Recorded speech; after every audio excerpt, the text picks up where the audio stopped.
Geraldo Rivera, Fox News correspondent at large and co-host of The Five, who has covered the opioid crisis and the drug crisis really in this country over decades. It's great to have you here, Martha. Geraldo. So, we talked about this tunnel coming in, and you have experience covering and uncovering this extensive web of these tunnels. Well, that's always been the argument against a wall, Martha, that the drug professionals, the cartels, will either fly over it, boat around it, or tunnel under it. And they are expert tunnelers. I mean, this is to me, a relatively modest tunnel, the one between Tijuana and San Diego.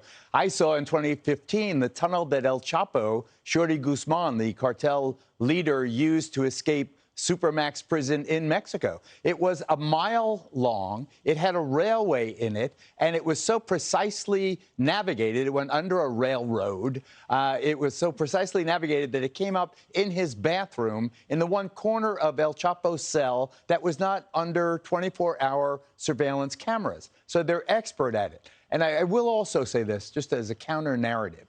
As long as Americans are willing to spend billions of dollars to get these illicit substances, that's the pull. That's the pull. The cartel's pushing, and the Americans are pulling.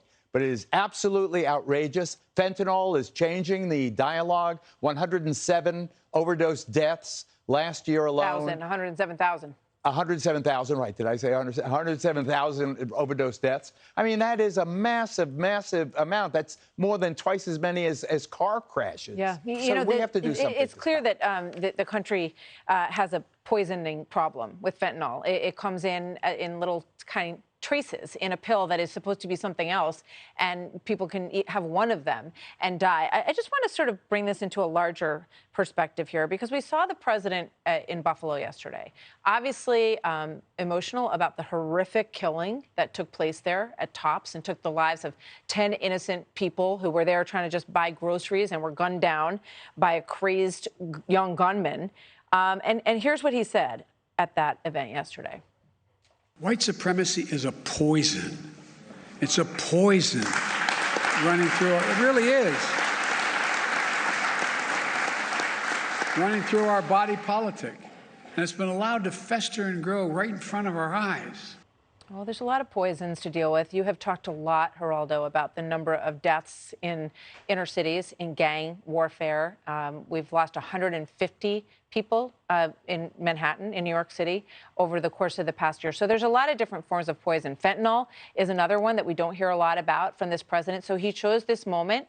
And, I get that. But there are other things that he does not choose to talk about that are extremely significant in terms of the poisoning that's happening to the American soul, as he put it. I absolutely agree with you, but I don't like whatabouts. So what about the two pregnant women? It's not what about, it's and.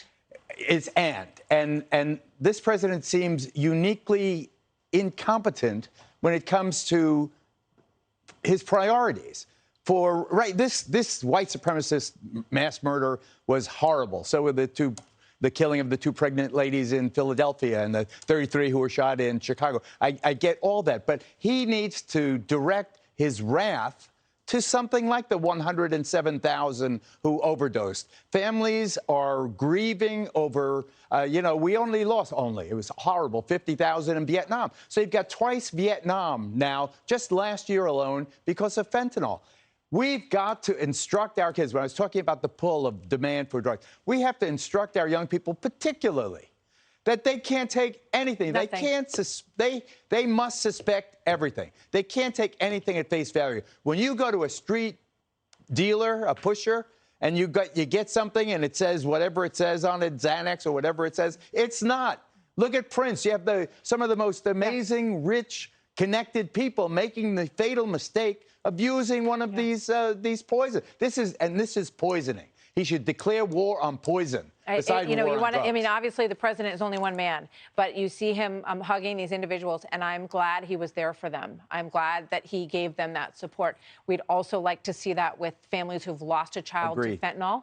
We'd like to see them with families in our cities who have lost their children to horrific gun violence in the middle of urban environments, which is a huge problem. You've called it the civil rights issue of our time. It is. And I agree with you 100%. We need to see more attention on it. Thank you, Geraldo.